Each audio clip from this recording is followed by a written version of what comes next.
चलो एक प्रसंग श्रीमद् भागवत महापुराण का श्रवण करते हैं।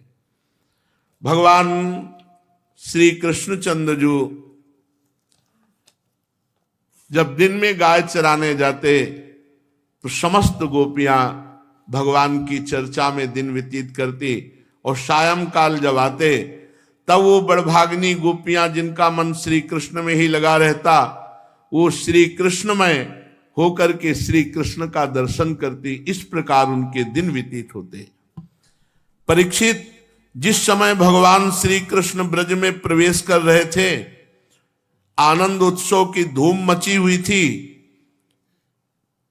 तो कंस ने एक बड़े महान बलशाली राक्षस को भेजा, असुर को, जिसका नाम अरिष्टासुर था। वो दैत्य भयंकर बलशाली बैल का रूप धारण करके आया।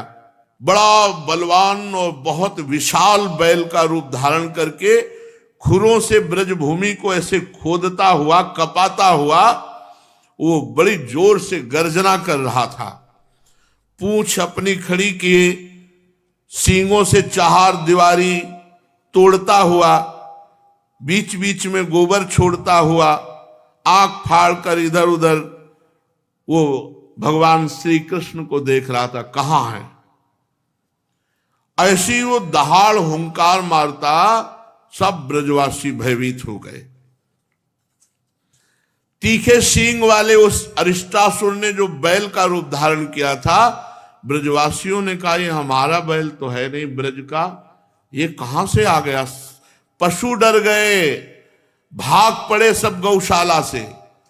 सब ब्रजवासियों ने कहा हे श्री कृष्ण, हे श्री कृष्ण, हमें इस भय से बचाओ। कृष्ण कृष्णेति ते सर्वे गोविंदम शरणं ययुः भगवान अपि तद्वीक्ष्य गोकुलम भय विद्रुतम। हे श्री कृष्ण, हे श्री कृष्ण, हमें इस भय से बचाओ। इस प्रकार पुकारते हुए सब भगवान की शरण में हुए। भगवान ने देखा ये ब्रजवासी अत्यंत भयातुर हो रहे हैं, तो उन्होंने कहा रे कोई डरने की बात नहीं है, मैं जानता हूं ये अरिष्टासुर है। और भगवान ने ललकारा, ए दुष्ट मूर्ख, तो इन बेचारे भोले जो ब्रजवासी जन इनको डरा रहा है, गौओं को डरा रहा है। अरे देख, तुझ जैसे दुरात्मा दुष्टों के बल का घमंड चूर चूर कर देने वाला मैं यहां हूं। ऐसा ललकार कर भगवान श्री कृष्ण ने ताल ठोकी, और क्रोधित करने के लिए ताल ठोक के एक सखा के गले में बांह डालकर खड़े हो गए। भगवान श्री कृष्ण को ही वो ढूंढ रहा था, और भगवान श्री कृष्ण की ताल ठोकने की चुनौती से वो और क्रोध के मारे तिलमिला उठा, और खुरों से बड़े जोर से धरती खोदता हुआ श्री कृष्ण पर टूट पड़ा। उसने अपनी तीखे सींग आगे कर लिए, लाल लाल आंखों से टकटकी लगाकर श्री कृष्ण की ओर टेढ़ी नजर से देखता हुआ इतने वेग से टूटा मानो इंद्र के हाथ से छोड़ा हुआ वज्र हो। भगवान सावधान होकर खड़े हो गए। अरिष्टासुर जो बैल बना हुआ भगवान पर आक्रमण किया, तो भगवान ने उसके दोनों सींग पकड़ लिए, और जैसे एक हाथी अपने से भिड़ने वाले दूसरे हाथी को पीछे हटा देता है, वैसे ही उसे 18 पग पीछे ठेल कर दौड़ाते हुए उल्टा सींग पकड़ के उल्टा दौड़ाते हुए 18 पग ले गए और पछाड़ दिया। भगवान के इस प्रकार पछाड़ देने पर फिर वो क्रोध करके खड़ा हुआ, लंबी लंबी सांसें छोड़ता हुआ भगवान पर टूट पड़ा। उस समय उसका शरीर पसीने से लथपथ हो रहा था। भगवान ने देखा कि ये तो मुझ पर प्रहार करना चाहता है, तब उसके पुनः सींग पकड़ लिए, और सींग पकड़कर उसके एक लात मारी। दोनों सींग पकड़ लिए और एक लात मारी, जे हुई मारी तो धरती पर गिर पड़ा। अरे महापराक्रमी भगवान के आगे किसका बल।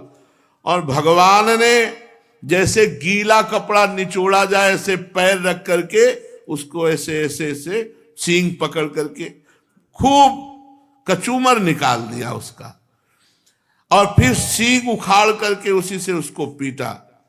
अब वो अरिष्टासुर मुंह से खून उगलता हुआ पैर पटकने लगा, आंखें उलट गई, बड़े कष्ट के साथ प्राण निकले, देवता फूलों की वर्षा करने लगे, अरिष्टासुर मारा गया।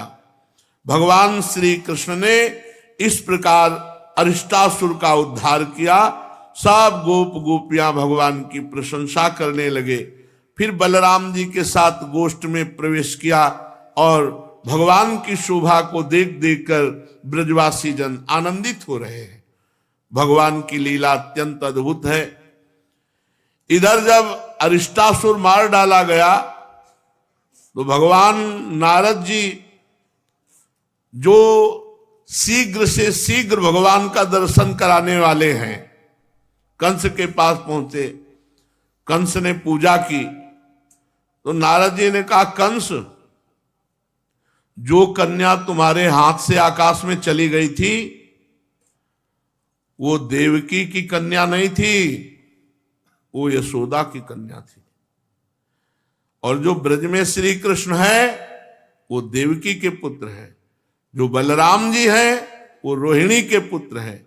वसुदेव ने तुमसे डरकर अपने मित्र नंद के पास उन दोनों को रख दिया है, उन्होंने ही तुम्हारे जितने असुर भेजे सबका वध किया है। और चुप हो गए नारद जी। ये सुनते ही कंस की एक एक इंद्रियां क्रोध के मारे कांप उठी। उसने वसुदेव जी को मार डालने के लिए तुरंत तीखी तलवार उठा ली। नारद जी ने रोका, गलत कर रहे हो, वसुदेव जी को अभी मारना ठीक नहीं है, क्योंकि मृत्यु तो श्री कृष्ण के हाथ से है। तो उसने कहा इन्होंने हमारे साथ छल किया। तो सुनो, एक साथ मारना, पहले वसुदेव देवकी के सामने श्री कृष्ण को मारना, फिर वसुदेव देवकी को मारना। हाँ, ये बात तो तभी इनको पता चलेगा कि तुमसे छल करने का क्या फल होता है। तो हथकड़ी बेड़ियों से जकड़ करके कैद खाने में देवकी वसुदेव को रख दिया कि जब इनका पुत्र मारा जाएगा तब इनको दुखी देखकर फिर इनको मारेंगे। और फिर कहा कि तुम कृष्ण और बलराम को यहां मथुरा बुलाओ और यही मार डालो। नारद जी, कंस भगवान से मिलाने का काम नारद जी करते हैं। अब नारद जी ऐसा कह के चले गए। कंस बड़ा उदास। इतने में ही केशी नाम का एक असुर आया और उसने कहा, आप उदास क्यों, एक बार हमको अवसर दीजिए।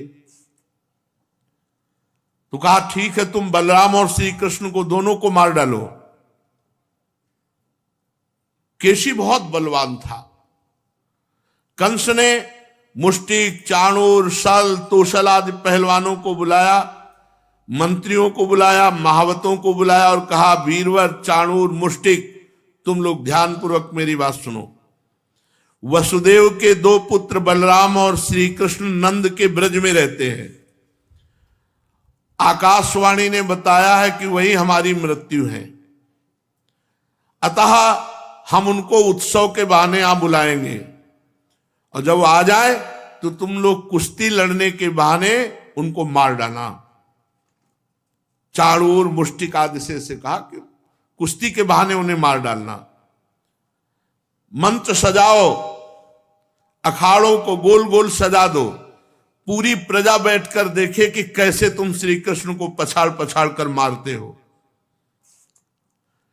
ए महावत, तुम बड़े चतुर हो, देखो भाई, दंगल के घेरे के फाटक पर कोयलिया पीड़ हाथी को रखना है। 60,000 हाथियों का बल लगता था कोयलिया पीड़ हाथी। जब मेरे शत्रु श्री कृष्ण बलराम आवे तो ऐ महावत, हाथी के द्वारा तुम उन्हें मरवा डालना और इसी चतुर्दशी को विधि पूर्वक धनुष यज्ञ प्रारंभ कर दो। कंस तो केवल स्वार्थ साधना का सिद्धांत जानता था, इसलिए उसने मंत्री, पहलवान, महावत को इस प्रकार आज्ञा देकर श्रेष्ठ यदुवंशी अक्रूर जी को बुलाया और उनका हाथ अपने हाथ में लेकर बोला, अक्रूर जी, आप तो बड़े उदार हैं, भूमिका बन रही हुई महाराज की ब्रज से बाहर जाने की, जो बाहर से आए थे। अक्रूर जी आप तो बड़े उदार हैं, सब तरह से मेरे आदरणीय हैं, आज मेरा एक काम कर दीजिए। भोजवंशी और वृष्णवंशी यादवों में आपसे बढ़कर मेरी भलाई करने वाला दूसरा कोई नहीं है। यह काम केवल आप ही कर सकते हैं। आप मेरे मित्र भी हैं और मैंने इस काम के लिए आपका आश्रय लिया है। ठीक वैसे ही जैसे इंद्र समर्थ होने पर भी भगवान विष्णु का आश्रय लेकर अपना स्वार्थ साधते हैं। अक्रूर जी आप नंद राय के ब्रज में जाइए, वहां वसुदेव जी के 2 पुत्र हैं, उन्हें इसी रथ पर चढ़ाकर यहां ले आइए। बस आप इतना कर दीजिए, देरी नहीं होनी चाहिए इस काम में। सुनते हैं विष्णु के भरोसे जीने वाले देवताओं ने उन दोनों लड़कों को मेरी मृत्यु का कारण बताया है। अभी लड़के समझ में आ रहे, पूतना अगासुर बकासुर न जाने कितनों को निपटा दिया, अभी इसकी बुद्धि में बालक ही नजर आ रहे। यहां आने पर पहले तो काल के समान कोलिया पेड़ हाथी से मरवा डालूंगा, एक तो बचेंगे ही नहीं। यदि उससे बच गए तो वज्र के समान मजबूत फुर्तीले पहलवान मुष्टिक चाणूर, इनसे मरवा डालूंगा। और उनके मारे जाने पर वसुदेव आदि वृष्णि भोज दशार वंशी, उनके भाई बंधु, इन सबको मैं अपने हाथों से मारूंगा। मेरा पिता उग्रसेन ये तो बूढ़ा हो गया है, परंतु उसको राज्य का लोभ बना हुआ है। ये सब कर चुकने के बाद मैं उसके देवक को और दूसरे जो भी हैं सबको तलवार के घाट उतारूंगा, अपने पिता को भी, वसुदेव को भी और समस्त यदुवंशियों को। मेरे मित्र अक्रूर जी, फिर तो मैं होऊंगा और आप होंगे और होगा निष्कंटक राज्य। और आपको पता ही है कि जरासंध हमारे बड़े बूढ़े ससुर हैं, वानर राज द्विविध मेरे प्यारे सखा हैं, संबरासुर नरकासुर बाणासुर ये मेरे से मित्रता करते, मेरा मुंह ताकते रहते हैं। इन सब की सहायता से मैं देवताओं के पक्षपाती नरपतियों को मारकर पृथ्वी का अकंटक राज्य करूंगा, ये कल्पना। और देखो हमारी गुप्त बातें हैं, हमने बता दिया, और ये बातें किसी को बताना नहीं। और आप ब्रज में जाओ, जल्दी से बलराम और श्री कृष्ण को वहां ले आओ। अरे अभी वो बच्चे हैं, उनको मार डालने में क्या लगता है। केवल इतनी बात कहिएगा कि धनुष यज्ञ हो रही मथुरा में, उसका दर्शन करने के लिए, मथुरा की शोभा देखने के लिए आप चलो और आप उनको लिवा लाओ। अक्रूर जी ने कहा, महाराज आप अपनी मृत्यु, अपना अरिष्ट दूर करना चाहते हैं, इसलिए आपका ऐसा सोचना ठीक है। मनुष्य को चाहिए कि सफलता हो या असफलता, दोनों के प्रति समभाव रखकर अपना काम करता जाए। फल तो प्रयत्न से नहीं, दैवी प्रेरणा से मिलता है। मनुष्य बड़े बड़े मनोरथों के पुल बांधता रहता, परंतु वह यह नहीं जानता कि दैव ने, प्रारब्ध ने इसे पहले से ही नष्ट कर रखा है। यही कारण है कि कभी प्रारब्ध के अनुकूल होने पर प्रयत्न सफल हो जाता है तो हर्ष से फूल उठता है, कभी प्रतिकूल होने पर विफल हो जाता है तो शोकग्रस्त होता है, पर फिर भी मैं आपकी आज्ञा का पालन करूंगा। कंस ने मंत्रियों और अक्रूर जी को इस प्रकार आज्ञा देकर सबको विदा किया। तदनंतर वो अपने महल में चला गया और अक्रूर जी अपने घर लौट आए। कंस हर समय भय के द्वारा भगवान का चिंतन करता था। वो रात में नींद नहीं आती, दिन में जिधर देखता तो उसे श्री कृष्ण नजर आते, इतना तन्मय हो गया था। तो इसीलिए श्री सुखदेव जी ने कहा, चाहे भय से, चाहे प्रेम से, चाहे काम से, रिश्तेदारी नातेदारी, कैसे भी वृत्तियां भगवान से जुड़े तो जीव भगवान को प्राप्त होता है। शेष चर्चा आगे। श्री राधा वल्लभ लाल की जय। एक बार एक परीक्षा हुई, यहीं वृंदावन में किसी आश्रम पे रहते थे। शिवरात्रि का दिन था, गोपेश्वर जल चढ़ाने गए तो बड़ी भीड़ थी। अपने तो जे देखा भीड़ है, सोई रोड में ही आंख मूंदा और गोपेश्वर का ध्यान किया, वहीं पूरा चढ़ा दिया, वापस होने लगे। मन में था भगवान शंकर ने स्वीकार किया कि नहीं। एक प्रच्छन्न वेशधारी संत आए, एक ही वस्त्र था हमारे से, उनका बहुत बढ़िया वस्त्र है, मुझे सर्दी लग रही, दे दोगे? ले लीजिए। यहां से पहनते थे ऐसे, उन खींचा, बड़ा आनंद उनका है। अंदर आया, शिव जी ने स्वीकार कर लिया। देह भावातीत।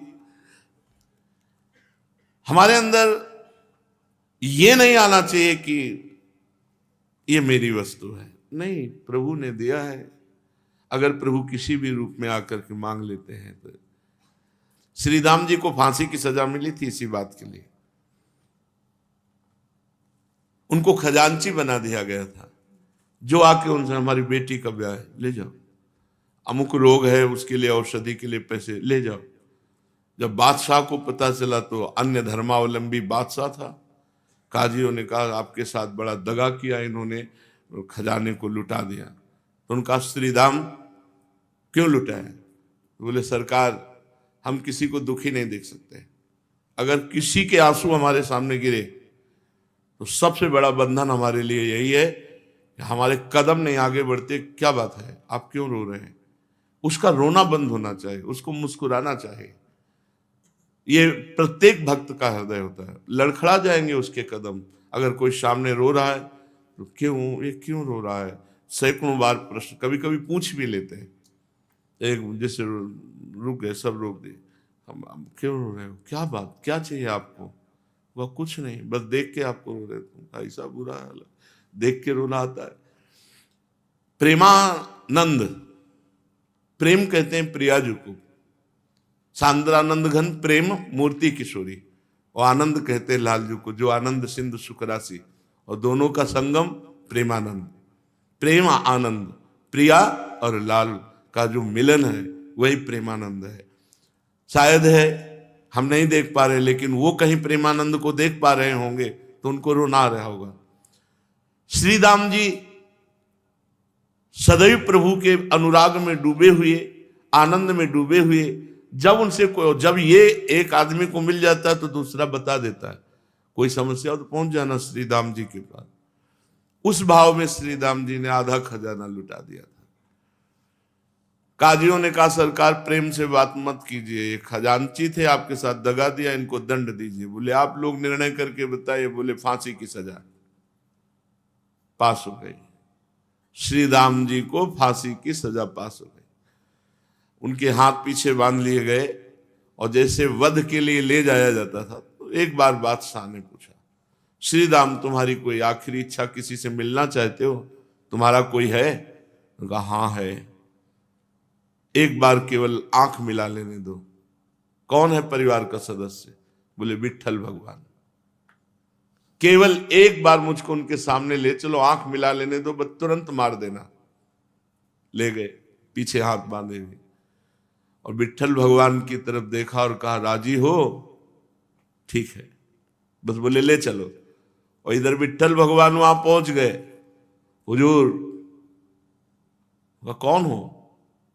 वो सुंदर श्यामल रूप, किशोर अवस्था, अरविंदाक्ष, मुस्कुरा के कहा श्री राम का नौकर हूं। श्री राम ने तो कभी नहीं बताया। अरे वो मानते नहीं, तुम्हारी नौकरी करते हैं, उनके यहां कुछ कमी है क्या? पर पता नहीं उनको कौन सी शौक है। और सुना है हमारे मालिक को तुमने खजाने में बांट देने के कारण अपराध में फांसी दी है। हाँ, तो देख, ऐसे झोली से निकाला वो दिव्य हीरे, दिव्य लाल जवाहरात मणि। बोले देख, एक हीरे की कीमत तेरे खजाने में पूरे नहीं है। बुला हमारे मालिक को सुरक्षित, और ये सब रख ले, और जब तेरे को जो आवश्यकता हो तो मुझे बता, मैं उनका नौकर हूं। मेरे मालिक की महिमा को तू जानता है? भगवान की अमृत में वचन, भगवान का रूप, वो तो पागल सा बना बादशाह। तुम्हारा नाम क्या है? बोले बिट्ठू। सैनिकों को आदेश दिया तुरंत जाओ श्री राम जी को वापस लाओ। इतने में अंतर्ध्यान भगवान, और हीरे, और वो तो बिट्ठू बिट्ठू, बस श्री राम जी को लाए, फिर घुटने पे हो गया बादशाह। मैं ऐसा नहीं जानता था तुम इतने धनी हो। उनका हुजूर क्या बात कर रहे हो, हम तो आपके नौकर हैं, खजांची। बोले नहीं नहीं, तुम्हारा नौकर आया था, देखो वो हीरे जवाहरात तो सब रख, मेरा कौन नौकर? तो कहा बिट्ठू ना, अच्छा अच्छा अच्छा, विट्ठल भगवान बिट्ठू बन करके आए। वो एक बार हमको दिखा दो, मैं जीवन भर तुम्हारा दास बना रहूंगा, एक बार पुनः बुला दो। बोले वो बुलाने पर यह हमारे अधीन नहीं है, वो स्वतंत्र है। पता नहीं कौन सी कृपा हुई कि तुम्हारे सामने आए, वो हमारे ईश्वर हैं, हमारे मालिक हैं। तो देत लेत मन शंक न धरे। भक्त का सदैव स्वभाव होता है उदार स्वभाव, उदार